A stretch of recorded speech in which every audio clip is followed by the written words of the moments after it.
Good morning, students. How are you? Hope you all are well. Today I am going to teach you the second part of history's first chapter, how, when and where. So let's start the chapter. In part 1 we talked about the three divisions: the ancient India, the medieval India and the modern India. Now the modern India was the India that talked about the ideas of equality, liberty, freedom that we all talk about under the Constitution of India. When we sum it up, the medieval period did not had any traces of the elements of modern India, because equality, liberty, freedom were not in the concept that were popular in the medieval India. However, the colonial period is considered a period where there was no equality, no freedom, and it was a kind of the British rule. Every local Nawab and the local people have to subjugate to the British Empire.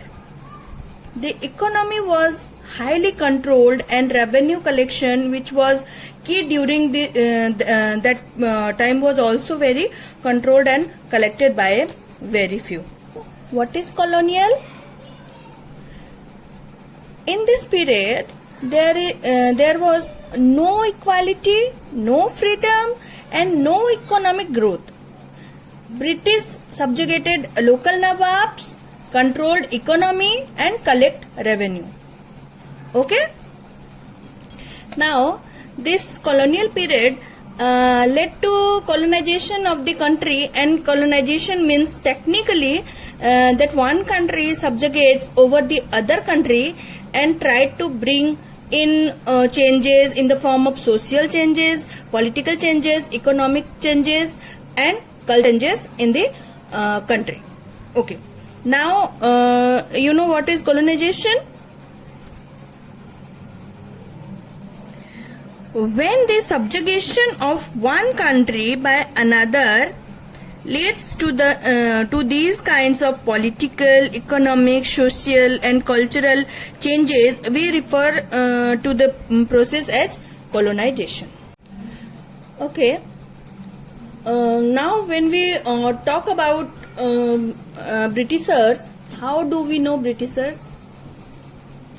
As we said, Britishers from a Britisher's perspective or from a British perspective would be very different from an Indian perspective, because for Britishers themselves, they were highly civilized group of people and they were superior to the common Indian people.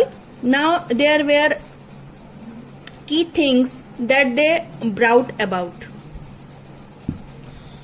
Last part में हमने discuss किया था कि किस तरह जब Britishers हमारे India में आए तो वो खुद को हमारे जितने भी एशियन कंट्रीज हैं उनसे खुद को सिविलाइज समझते थे, और हमारे जितने भी एशियन कंट्रीज हैं जिसमें हमारा इंडिया भी है उसे अनसिविलाइज्ड समझते थे. अब जब ब्रिटिशर्स हमारे यहाँ आए तो वे अपने साथ नए नए तरीके, अपने नए नए आइडियाज अपने साथ में लेके आए. तो उनमें से कुछ आइडियाज हैं: the idea of keeping official records, each and everything under the British rule was to be documented. Now this was documented as memos, as notings और as reports. So the person who entered India has communication with any other Nawab. All those things would be documented in detail in the British history.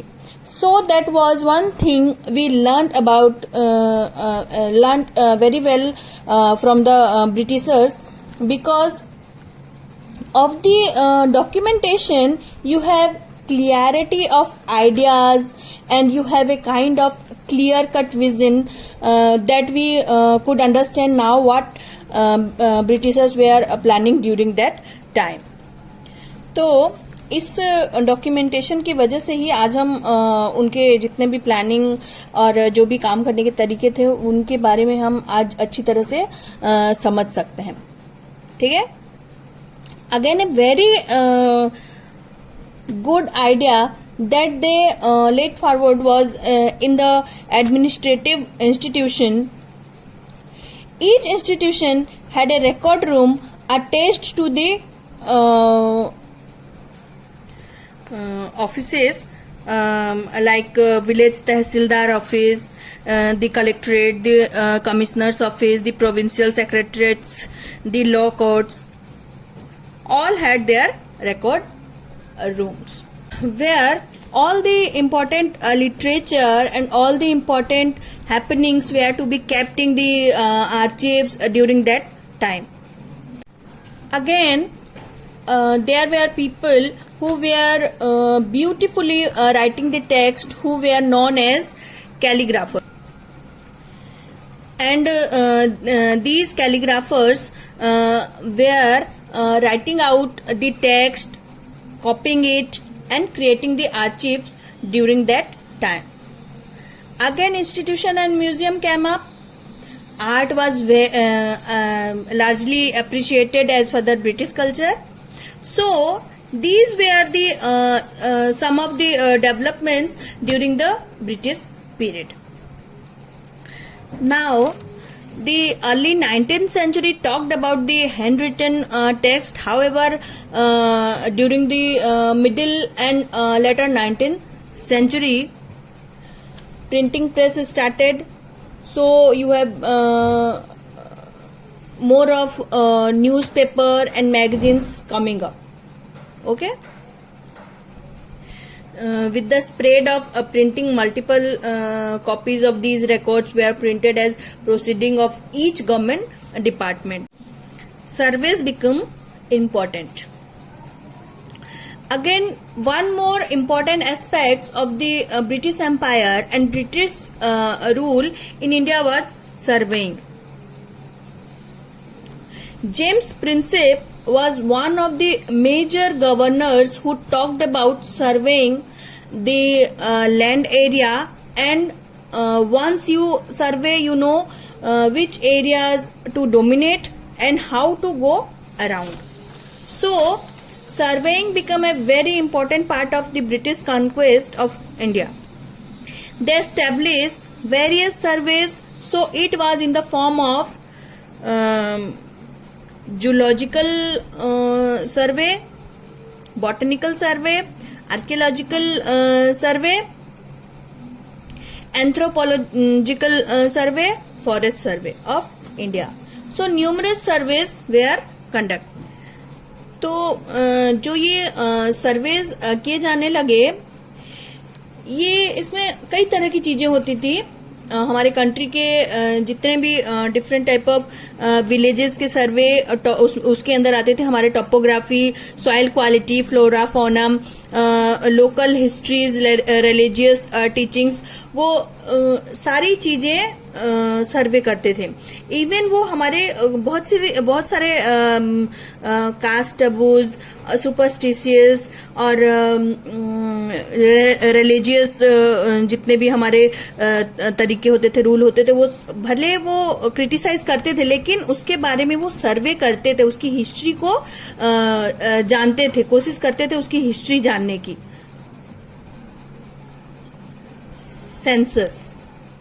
Census was started on a 10 years basis in India. Census में क्या होता था, 10 साल का एक collection होता था information का, जिसमें कि कास्ट, रिलीजन, जो वहाँ के लोगों का ऑक्यूपेशन होता था, इन सारी चीजों की जानकारी सेंसस में ली जाती थी. revenue maps were made, and these revenue maps help to collect the taxes from the local people of India.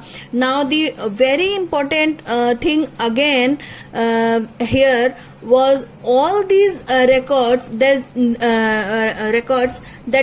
Britishers were keeping were depending only on the ideas of the Britishers. इसमें जितनी भी चीजें record रखी जाती थी, जो भी चीजें थी, वो सारी चीजें सिर्फ डिपेंड करती थी ब्रिटिशर्स के आइडियाज पे डिपेंड करती थी. इसमें कॉमन पीपल का या साधारण जो बाकी हमारे इंडिया के लोग होते थे उनका इसमें कोई भी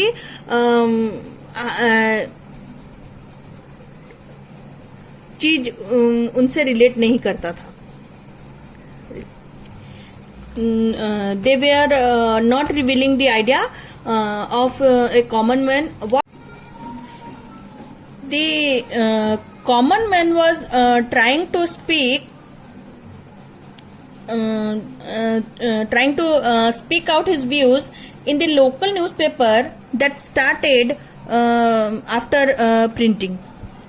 Okay, the local leaders and the local people who were involved in the national movement of India were trying to express their ideas through mass movement. So, the views of a common man of India and the views of a Britisher were highly differed. So, if we only read the text that was laid down by the Britishers, we would be a kind of biased reader, because we are not inputting the efforts that were put out by the common people of India. So, these efforts, the atrocities of Britishers were explained only by the common man. So the peasants were explaining how the tax collection was difficult. Again, the people who were giving food, but not the kind of quality food they should be given up. So all those things brought out kind of revolt in a common man that ultimately led to the foundation for the national movement that we would talk about in the later chapters. जितने भी Britishers के द्वारा जो साधारण common लोगों के ऊपर जितने भी अत्याचार किए गए थे, उनका सारा गुस्सा जो है कि उनके साथ क्या हुआ, ये सब चीजें जो है वो गुस्सा एक तरह से हम आगे के चैप्टर्स में देखेंगे वो किस तरह से बाहर आया, और वो एक धीरे धीरे करके एक नेशनल मूवमेंट में फॉर्म हो गया. We would discuss about that in our later chapters. So here we would be discussing how colonial power arose and how Indian movement gained momentum so as to gain independence from British Empire. So as we talked about, this chapter forms a kind of introduction or a kind of good outline to create interest into the subject, and we would be proceeding with more chapters of history in the upcoming in our upcoming classes. Okay, now आपके लिए कुछ questions हैं, आप उनके answers अपने note copy में लिखेंगे. Okay, the first question is, what is colonial? Second question is, what do you mean by colonization? Third question is, what is census? Fourth question is, what is calligraphy? Fifth question is, how British surveys were important for effective administration? And the last question is, why and how British preserve official documents? Okay, that's all for today. Take care.